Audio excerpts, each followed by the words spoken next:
I'm Jessica, 29, and I never imagined I'd be frantically driving to a Child Protective Services office at midnight to find my 7-year-old son, Mason.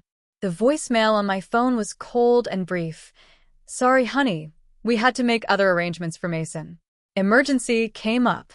Call CPS in the morning." While I sat in my car outside the government building, shaking with disbelief, a Facebook notification lit up my phone. There were my parents, champagne glasses raised on the deck of a luxury cruise ship, arms wrapped around my brother's twin daughters. They had abandoned my child to strangers so they could sail the Caribbean with their favorite grandchildren. I didn't scream. I didn't collapse. I called the police and reported child abandonment while my parents were still posting sunset photos from international waters. If you're dealing with family betrayal right now, please share your story and subscribe for more accounts of justice and healing. My life as a single mother had never been easy, but I thought I had built something stable for Mason and me. Working as a physical therapist at Mercy General Hospital, I specialized in pediatric rehabilitation, helping children recover from injuries and disabilities. The irony wasn't lost on me that I spent my days advocating fiercely for other people's children while failing to protect my own from the people who should have loved him most. Mason entered my world 7 years ago during my residency year. His father, Derek, and I had been together for 2 years when I discovered I was pregnant. Derek was pursuing his law degree, and we were both overwhelmed by the timing. But from the moment I felt Mason's first kick, he became my universe. He has this infectious giggle that bubbles up from his toes and spreads to everyone around him. His sandy blonde hair sticks up in impossible directions every morning, no matter how carefully I smooth it down. His bright blue eyes hold a wisdom that sometimes startles me, as if he understands far more about the world than any 7-year-old should.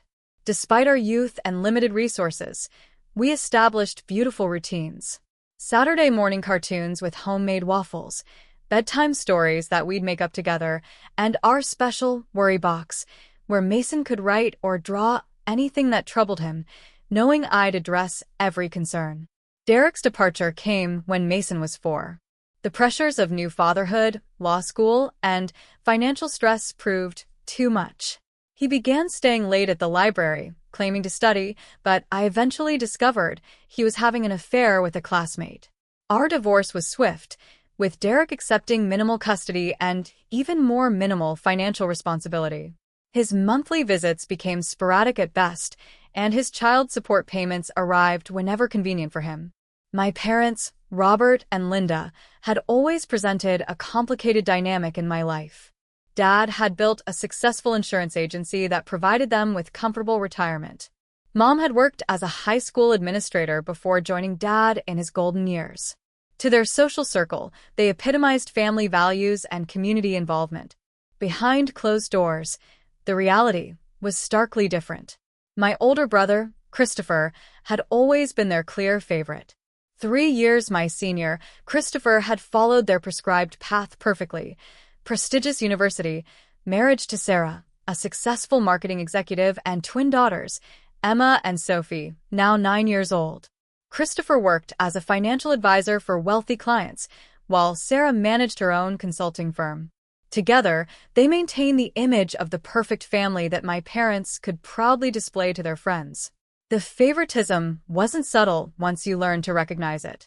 When Emma and Sophie received elaborate playhouses for their birthday, Mason got a discount toy from the clearance rack. When the twins had their school performances, my parents would drive 4 hours and book hotel rooms to attend. When Mason had his soccer games, they were inevitably busy with neighborhood commitments or minor health concerns. During family holidays, the twins' dietary preferences and food allergies were carefully accommodated with special dishes. The year Mason developed a sensitivity to dairy, my mother served mac and cheese as the main course, shrugging when I pointed out he couldn't eat it. "He can have the salad," she'd said dismissively. I had attempted to address these patterns diplomatically over the years. "Mom, I've noticed that you seem to make different efforts for Christopher's girls than for Mason. I tried during a quiet moment after last Christmas." "That's ridiculous, Jessica," she'd replied, arranging Emma's new doll collection. "We treat all our grandchildren the same. It's not our fault that Christopher makes it easier for us to be involved in their lives."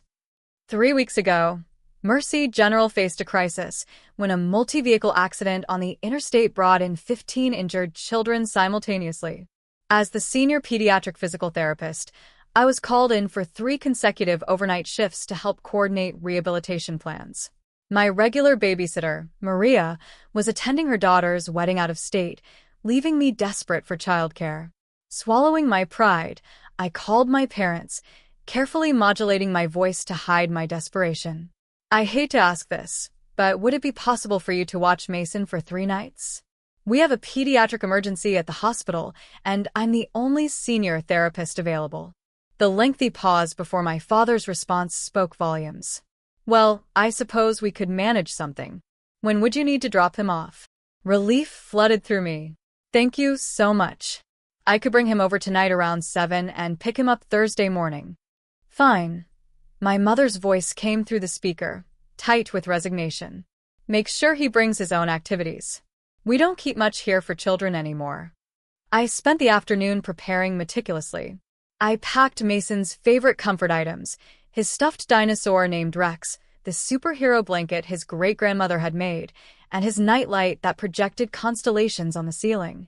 I prepared simple meals with detailed reheating instructions, wrote out his complete routine, emergency contacts, and the schedule for his mild asthma medication.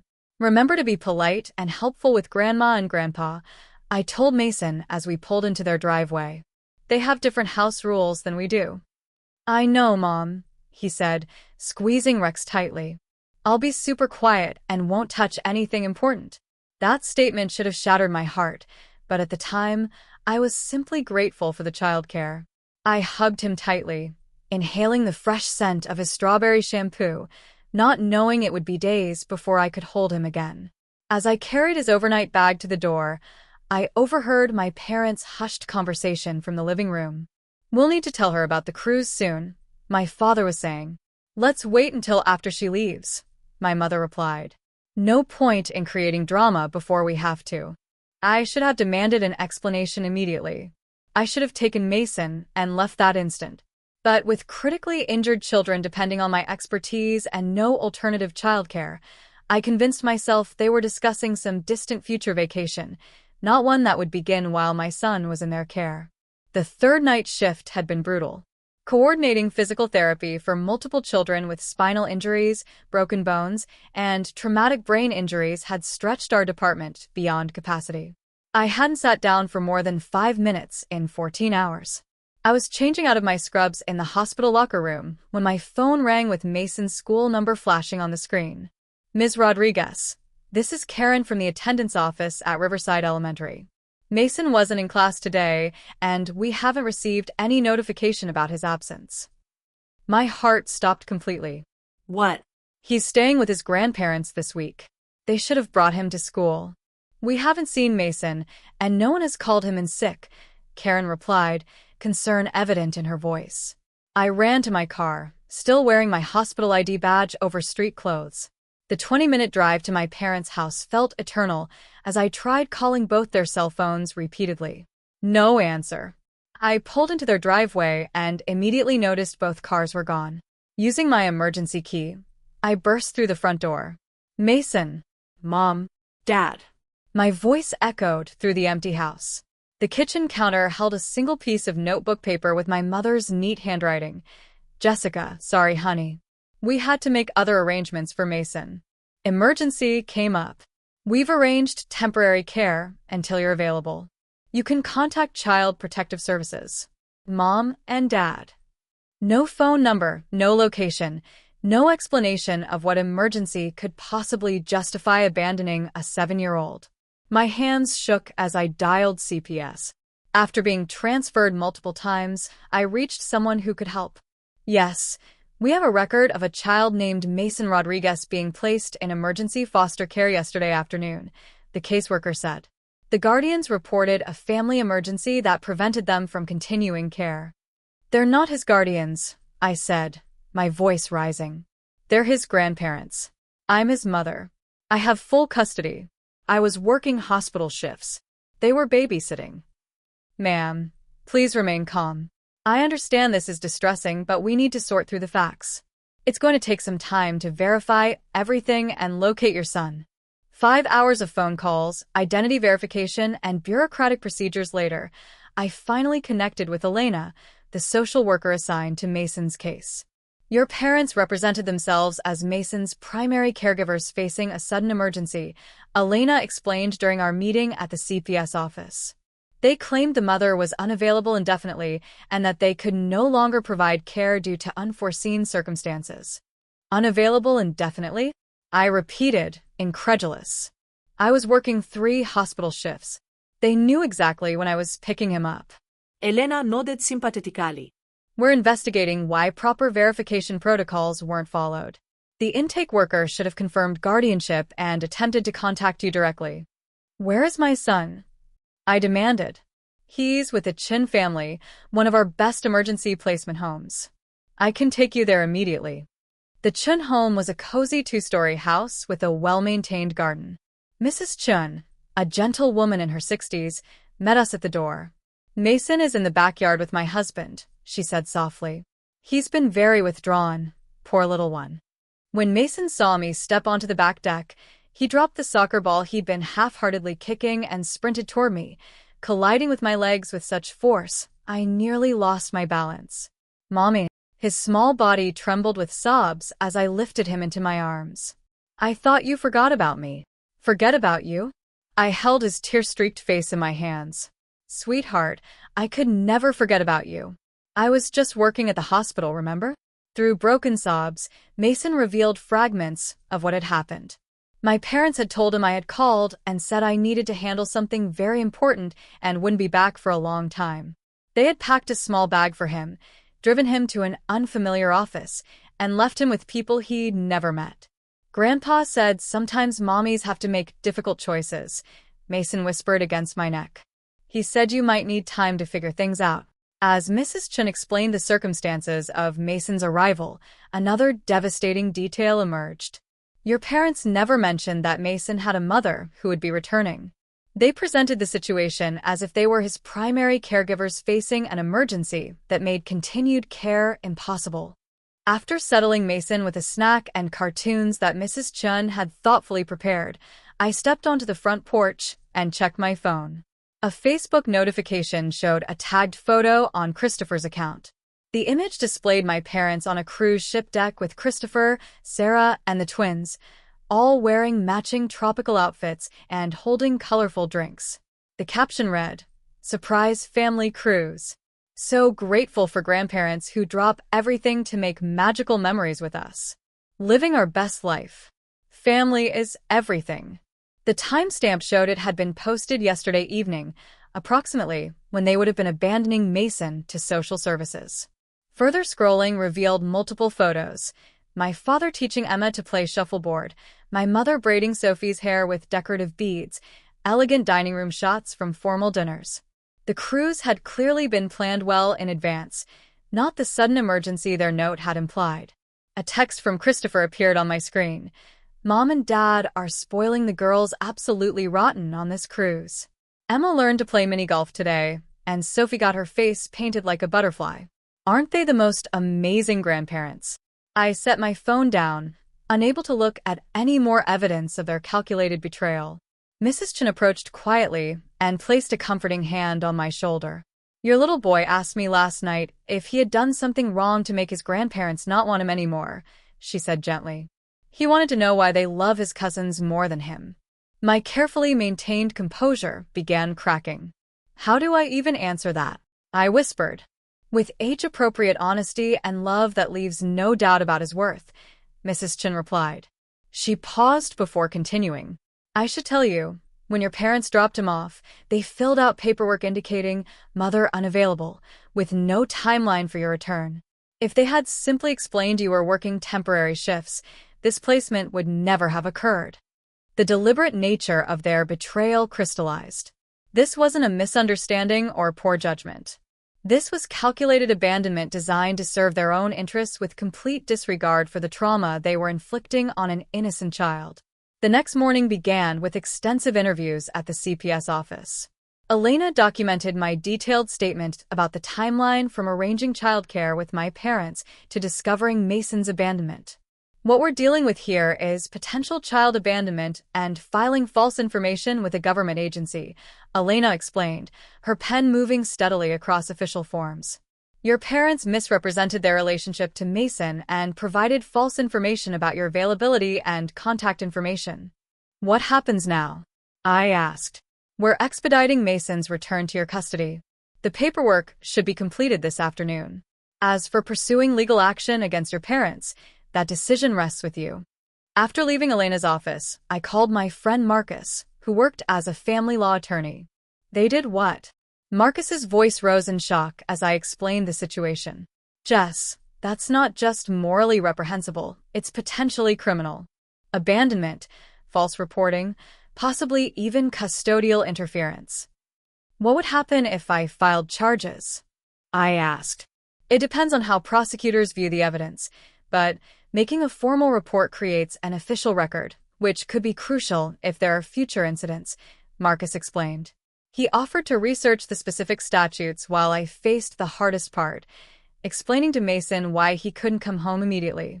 The people at the office need to finish some important paperwork first, I told him during our second visit at the Chin home. Mrs. Chin will take excellent care of you until then, and I'll be back this afternoon to bring you home. Promise. Mason's small voice was barely audible. I promise, buddy. Nothing in the world could keep me from coming back for you. I brought his favorite stuffed dinosaur Rex, his own pillow, and photo albums from home to make his temporary stay more bearable. Mrs. Chin assured me they would maintain his routine as closely as possible. Leaving him again, even temporarily, felt like physical agony. In my car, I finally allowed myself to break down, sobbing against the steering wheel in the Chen's driveway before collecting myself to continue managing the crisis. I called Jennifer, my supervisor at the hospital. Take all the time you need, Jennifer said after hearing an abbreviated version of events. We'll adjust your schedule to part-time when you're ready to return. Family always comes first, especially in situations like this. I spent the afternoon researching child abandonment laws, learning that my parents' actions could result in misdemeanor or felony charges, depending on prosecutorial discretion. The premeditated nature of their actions, combined with providing false information to social services, strengthened the potential legal case. With Marcus's guidance, I began comprehensive documentation. I created a detailed timeline of events, saved screenshots of Christopher's social media posts proving the pre-planned nature of the cruise, and carefully recorded Mason's account of what my parents had told him. Mason's school counselor, Dr. Kim, provided valuable insight during our consultation. Children often internalize abandonment as personal failure, she explained. It's crucial to repeatedly reinforce that this was an adult decision that had nothing to do with his behavior or worthiness. Will he recover from this? I asked, voicing my deepest fear. Children are remarkably resilient when they have consistent, loving support, she assured me. With proper validation and counseling, Mason can process this experience without lasting trauma. By late afternoon, Elena called to confirm the paperwork was complete. You can pick up Mason now. We'll need you both to come in tomorrow for final documentation, but he's officially back in your custody. The reunion was overwhelming. Mrs. Chun had prepared Mason's favorite dinner as a farewell celebration, and Mr. Chun had repaired Mason's backpack zipper that had broken during the hasty packing. You have our number, Mrs. Chun told me quietly at the door. If either of you need anything, please don't hesitate to call. We'll be keeping you both in our thoughts. That night, as Mason slept peacefully in his own bed, I contacted Detective Morrison, a colleague I knew through my hospital work who specialized in family crimes. Based on what you've described, there could be grounds for criminal charges, he confirmed after hearing the details. The premeditation, interstate travel, and false statements to CPS all elevate the seriousness. What would that process involve? I asked. You'd file a formal complaint. We'd investigate and gather evidence, then present our findings to the district attorney who decides whether to pursue charges, he explained. Since your parents are currently on a cruise ship, there would be coordination with maritime and federal authorities. Investigation revealed that my parents had booked their Caribbean cruise 4 months earlier. According to confirmation details Christopher had inadvertently shared in social media posts showcasing their luxury stateroom, they had made a conscious decision not to arrange alternative childcare for Mason, choosing instead to abandon him to strangers. Christopher's involvement became evident through his social media timeline. The surprise family cruise had been discussed in posts dating back weeks, with references to shopping for cruise attire and coordinating shore excursions. I contacted cruise line security and provided their booking information and cabin details gleaned from Christopher's excessive online sharing. Rather than acting impulsively, I methodically built my case, focusing on protecting Mason while pursuing accountability through proper legal channels. The cold fury that had replaced my initial shock provided clarity and determination that guided every careful step forward. The morning after bringing Mason home, my phone exploded with calls and texts from Christopher. "What the hell is wrong with you?" Security came to our cabin asking questions about Mom and Dad. "You're destroying our vacation over nothing." When I didn't respond immediately, he called, his voice sharp with anger. "Have you completely lost your mind? They babysit Mason all the time. So they needed a break and called social services instead of interrupting your work. You're being incredibly dramatic." I maintained steady calm. "They abandoned my child to strangers, Christopher. They lied to authorities about being his guardians. They told Mason I might not come back for him." "Oh, please. Mason always exaggerates. Mom and Dad would never say something like that." The foster mother confirmed it. The intake forms confirmed it. The social worker confirmed it. "Well, now you've got cruise security harassing us on our family vacation. Emma and Sophie are scared. Is that what you wanted? To traumatize my children?" "No, Christopher. I wanted my child not to be abandoned while his grandparents took your children on a cruise." The family fracture deepened as news spread. Uncle James, my father's brother, who had always maintained distance from family politics, called unexpectedly. "I heard what happened to Mason," he said without preamble. "I'm not surprised. Your father did similar things to me growing up, always favoring your Aunt Susan, finding excuses to exclude me from family activities." "I had no idea," I admitted. "No one discusses it because your father rewrites history to suit his narrative," James sighed.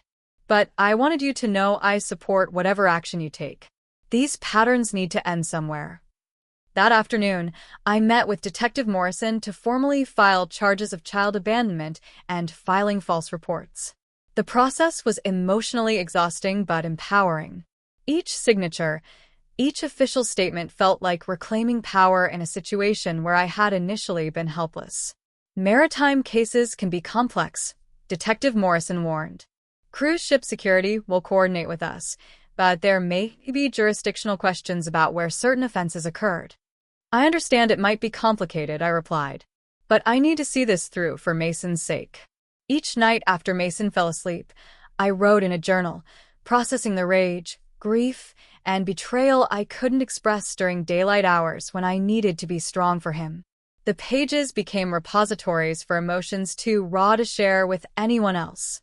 Dr. Patricia Williams, a child psychologist recommended by Dr. Kim, began seeing Mason twice weekly.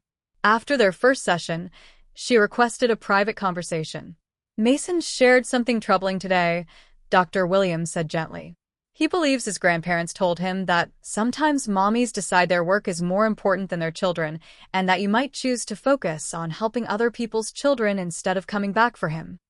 The calculated cruelty of those words left me breathless. They said that to a 7-year-old? To my son. "Children rarely fabricate specific statements like that," Dr. Williams confirmed. "I believe he's accurately reporting what was communicated to him." Maintaining professional composure at work became increasingly challenging. During my first shift back, a child Mason's age came in with a leg injury, and I had to excuse myself to the supply room for several minutes to regain my composure. My friend Andrea became my anchor, bringing dinner when I couldn't summon the energy to cook, sitting with me during late-night anxiety spirals when sleep wouldn't come. "You don't have to be strong every moment," she told me during one particularly difficult evening after Mason was asleep. "Let yourself process this grief. I'll help hold you together." Meanwhile, Christopher's social media continued providing evidence against my parents. A new post appeared showing they had extended their cruise by 4 days despite knowing the crisis they had created. The caption read, "When paradise calls, you answer. Extended our Caribbean adventure because life is too short for regrets. Living our best life."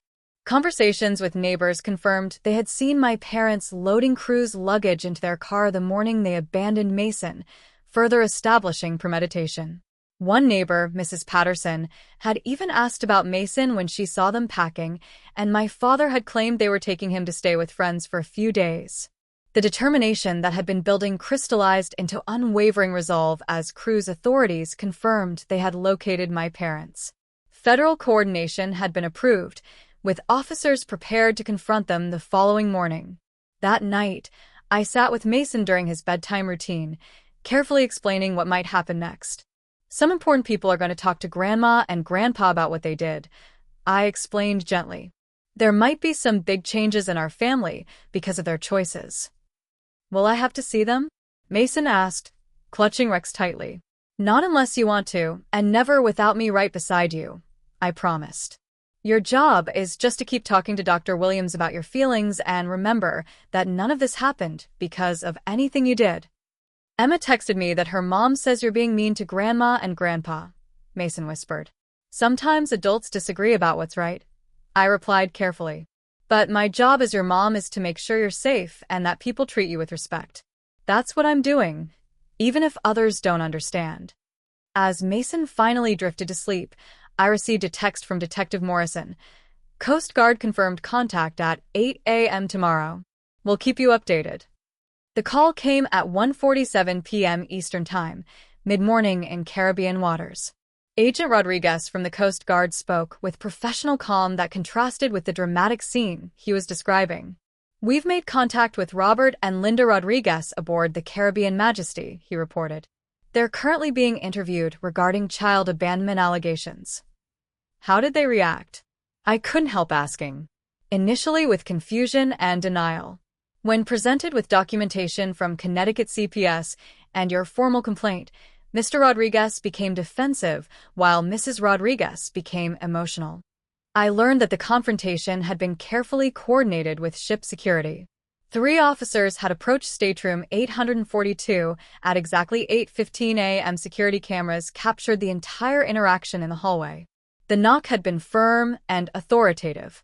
My father had answered in cruise casual wear, his confusion quickly shifting to alarm as Agent Rodriguez identified himself and the other officers. "Robert Rodriguez, we need to speak with you and Linda Rodriguez regarding an incident involving your grandson, Mason Rodriguez, and allegations of child abandonment in Connecticut." According to Agent Rodriguez, my father had attempted to close the door, claiming there must be some mistake. The officers prevented this, explaining they had legal obligation to investigate formal complaints filed. "Your daughter Jessica has provided documentation showing that you and your wife left your grandson with Child Protective Services under false pretenses before boarding this cruise ship," Agent Rodriguez had stated. "We need to ask you some questions about this incident." My mother had appeared behind my father, her hair in curlers, face pale as she processed what was happening. "This is ridiculous," she'd stammered. "We made appropriate arrangements for Mason. Jessica is overreacting as usual." Christopher and his family had been staying in the connecting stateroom. Hearing the commotion, Christopher had burst through the adjoining door, Sarah close behind. Their daughters Emma and Sophie had peered around their parents, confused by the early morning disturbance. "What's happening?" Christopher had demanded. When Agent Rodriguez explained, he turned on my parents in disbelief.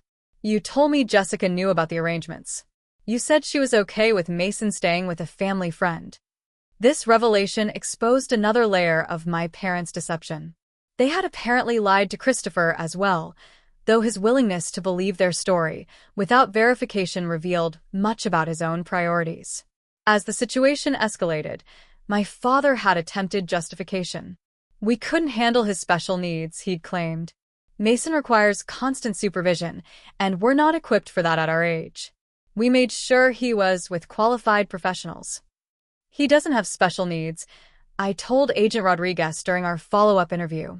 He's a completely typical 7-year-old who occasionally needs his inhaler during allergy season. My mother had broken down crying, claiming they had intended to return for him and had left proper contact information with the agency. Both claims were easily disproven by documentation I had provided. Christopher's reaction had grown increasingly hostile, according to Agent Rodriguez. This is entirely Jessica's fault. She dumps Mason on mom and dad whenever she has hospital shifts. They deserve a vacation too. The officers had calmly explained the legal implications of what my parents had done, deliberately misrepresenting themselves as Mason's guardians, providing false information to a government agency, and abandoning a minor without proper legal authority or arrangements. The cruise director, Captain Martinez, had arrived during this confrontation, concerned about the disturbance to other passengers. Upon learning the circumstances, he had offered a private conference room for interviews to continue away from other guests. Several passengers had witnessed the scene, some recording portions on their phones. One elderly couple had approached Agent Rodriguez afterward to express outrage on Mason's behalf, the husband stating angrily, "I can't imagine doing that to my own grandchild." My parents had been escorted from their luxury Ocean View stateroom to the ship's security office for formal questioning. They weren't technically under arrest, but the gravity of the situation had finally begun penetrating their denial. "We have arrangements to transport them back to Connecticut for further legal proceedings," Agent Rodriguez concluded. "They'll be flying back tomorrow morning, though not in the first-class accommodations they had originally planned." Christopher's reaction was predictable. Within an hour of my parents being escorted away, my voicemail filled with his furious messages. "You've completely destroyed our vacation. We saved for a year for this cruise, and now it's ruined because you couldn't handle your kid for 1 week without creating drama. Mom and Dad are devastated. Is this how you repay them for all the times they've helped with Mason? By humiliating them and having them detained by federal agents? Emma and Sophie are crying because officers took their grandparents away. Is that what you wanted? To traumatize my children over your petty jealousy?" What Christopher failed to understand was that this had never been about jealousy or vacation envy. This was about protecting a child from people who had demonstrated they viewed him as expendable when convenient. News of the incident began spreading on social media as other cruise passengers posted about the dramatic morning scene. One particularly viral post read, "Just witnessed grandparents being confronted by federal agents for allegedly abandoning their grandson to take a cruise with their favorite grandchildren. Family drama going nuclear at breakfast buffet." That evening, I sat with Mason to explain the developments in age-appropriate terms. "Some important people talked to Grandma and Grandpa today about what happened. They're coming back from their trip earlier than they planned." "Are they going to jail?" Mason asked, his eyes wide. "Not right now, sweetheart. They're just coming home so they can talk to more people about the choices they made." "Emma sent me a message that her mom says you're making everyone sad because you're jealous they got to go on a cruise," Mason said, his small face troubled. "This isn't about the cruise, Mason. It's about making sure you're always safe and treated with love and respect," I explained. "Sometimes adults make wrong choices, and there need to be consequences to help them understand why those choices were hurtful." As Mason processed this information, I could see complex emotions playing across his face: confusion, hurt, the desire to believe the best of his grandparents, and the painful recognition that their actions had been deliberately harmful. "If they come back, do I have to see them?" he asked finally. "Not if you don't want to," I assured him. "Your feelings are the most important thing, and I'll respect whatever you decide." That night, as mother and son united against betrayal, we began building a new understanding of family, one based on respect and loyalty rather than obligation and genetics. The formal charges were filed 4 days after my parents returned from their interrupted cruise: child abandonment, neglect, and filing false reports with a government agency. Standing in the county courthouse, watching my father in his best suit and my mother in her church dress, I felt strangely detached from the angry, confused people who had raised me. The arraignment hearing was brief, but intense. Judge Patterson, a no-nonsense woman with steel-gray hair, listened impassively as charges were read. My parents' attorney, An old friend of my father's from his insurance business presented their defense. Your Honor, the Rodriguezes made a regrettable error in judgment during a stressful situation. They believed they were acting in everyone's best interest by arranging professional care for their grandson while taking a pre-planned family vacation. A regrettable error would be forgetting to feed your neighbor's cat, Judge Patterson responded dryly. Abandoning a child to state custody under false pretenses while boarding a cruise ship suggests a pattern of deliberate decisions. My father attempted to minimize their actions during his statement. We didn't think it through completely, Your Honor. We were overwhelmed with childcare responsibilities and didn't want to burden our daughter during her emergency hospital shifts. The judge's response was cutting. Mr. Rodriguez, the court has evidence that this cruise was booked 4 months in advance. You had ample time to arrange appropriate childcare or decline to watch your grandson. Christopher was notably absent from the courtroom, though he continued his campaign of texts and social media posts portraying me as the villain who had destroyed family harmony over a simple misunderstanding. The most unexpected development came when Derek, Mason's father, suddenly reappeared in our lives, demanding an emergency custody hearing after seeing a local news story about the case. I can provide a stable environment without all this family drama, he claimed during a tense phone call. Mason deserves better than being caught in the middle of your vendetta against your parents. This isn't a vendetta, Derek. They abandoned our son to foster care so they could go on a cruise. Where were you, by the way, during the 4 days he was traumatized by strangers? Oh, right. You were 6 weeks behind on child support and hadn't called him in over a month. His silence acknowledged the truth of my words. Just don't turn him against his grandparents, he finally said, backing down from the custody threat. Family is important. So is respect, I countered. So is feeling safe. Those matter more than family titles. The case attracted local media attention, with one news station dubbing it the cruise ship grandparent case. I declined all interview requests, focusing instead on Mason's healing and our path forward.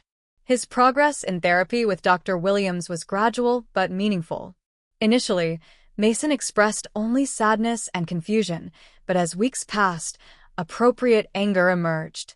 They lied to me, he said during our 4th week of family therapy sessions. They told me you might not want to come back because taking care of me was too hard work. That was mean, and it wasn't true. Dr. Williams helped him express these feelings safely, using play therapy and art projects to process complex emotions that were difficult to verbalize. Judge Sarah Mitchell presided over the main hearing, delivering a stern rebuke that validated everything we had experienced.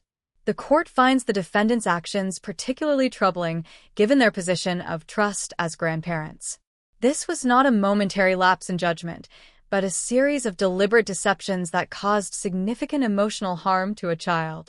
Community support emerged in unexpected ways. Mason's teacher, Mrs. Foster, organized a class project where each student created an encouragement card highlighting something special about Mason. His folder filled with colorful reminders. Mason tells the funniest jokes. Mason shared his cookies with me. Mason helped me when I was sad. My parents ultimately accepted a plea deal to avoid trial, 8 months of probation, mandatory family counseling, community service at a children's advocacy center, and formal acknowledgement of wrongdoing. The relatively light legal consequences reflected the justice system's emphasis on rehabilitation over punishment in family cases, though the social consequences would prove more lasting. The required family counseling sessions revealed dysfunction deeper than I had imagined. Under Dr. Harrison's skilled guidance, layers of favoritism, manipulation, and emotional neglect were exposed. I've always done what I thought was best, my mother insisted during one particularly tense session. I raised 2 children, supported their activities, helped with grandchildren. One mistake shouldn't erase everything. Abandoning a child isn't one mistake, Dr. Harrison observed calmly. It's the culmination of behavior patterns. The question is whether you're willing to examine those patterns honestly. Christopher's children began asking uncomfortable questions that their parents struggled to answer. 9-year-old Emma, showing emotional wisdom beyond her years, asked during a rare shared family dinner, Why did you leave Mason with strangers instead of bringing him on the cruise too? Wasn't there room for him? The painful truth no one wanted to acknowledge hung in the air. There had always been room for Mason. He had been excluded by choice, not necessity. During discussions about potential protective orders, Dr. During discussions about potential protective orders, Dr. Harrison helped us establish boundaries that prioritized Mason's emotional safety. Reconciliation isn't always appropriate or necessary, she explained. Sometimes the healthiest choice is structured distance that protects the child while allowing for supervised contact if and when the child chooses. 6 months after the cruise ship incident, Mason made his own decision about his grandparents. During a therapy session, he looked directly at Dr. Williams and said, "I don't want to see them anymore. They made me feel like I wasn't important and that hurt too much." I supported his choice completely. At 8 years old, Mason had developed a clearer understanding of respect and love than many adults ever achieve. He understood that family titles don't excuse harmful behavior, and that choosing his own emotional well-being wasn't selfish. It was necessary.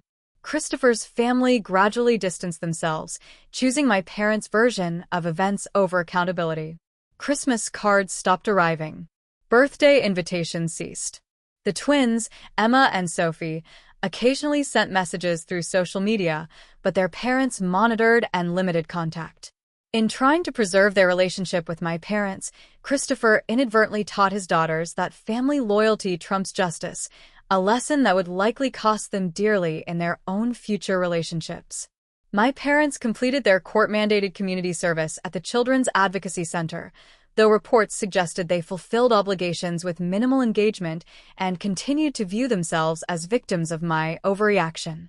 They never offered Mason a genuine apology or acknowledgement of the trauma they had caused. The most profound healing came from unexpected sources.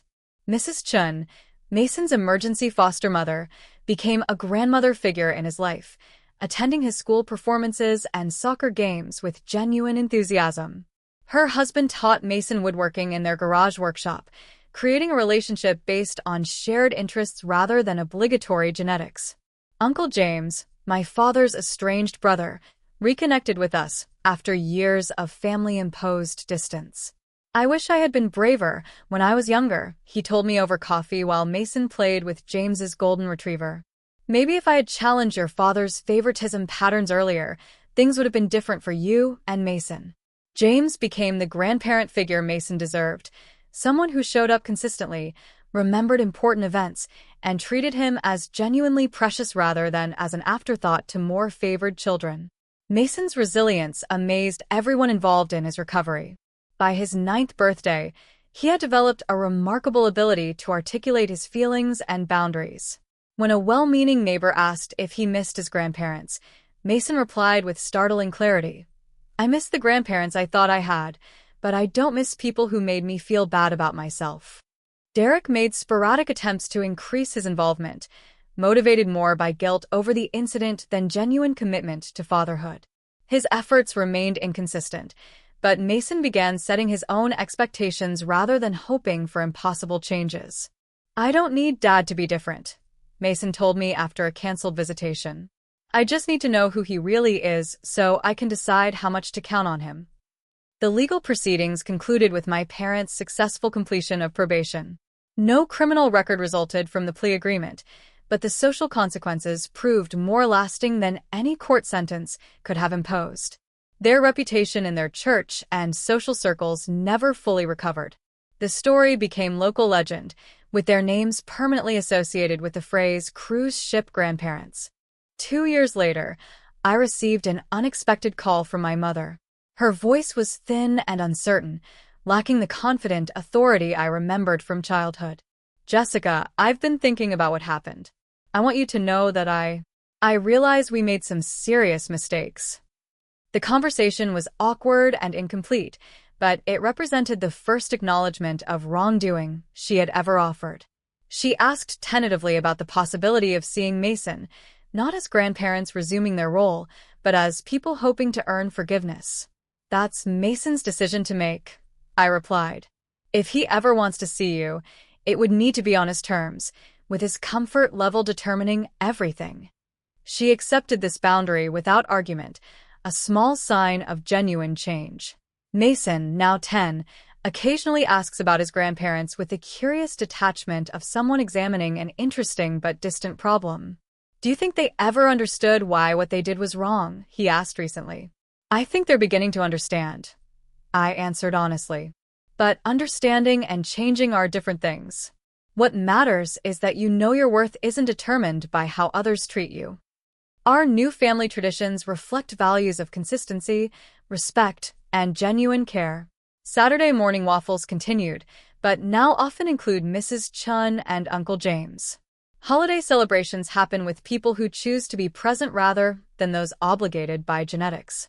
Mason's worry box evolved into a gratitude jar where we both write notes about positive moments and people who make us feel valued.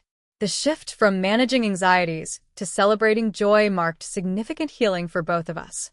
As I write this, Mason is 12 years old, a confident middle schooler who plays soccer, excels in science, and has maintained close friendships with children who value his kind heart and quick humor.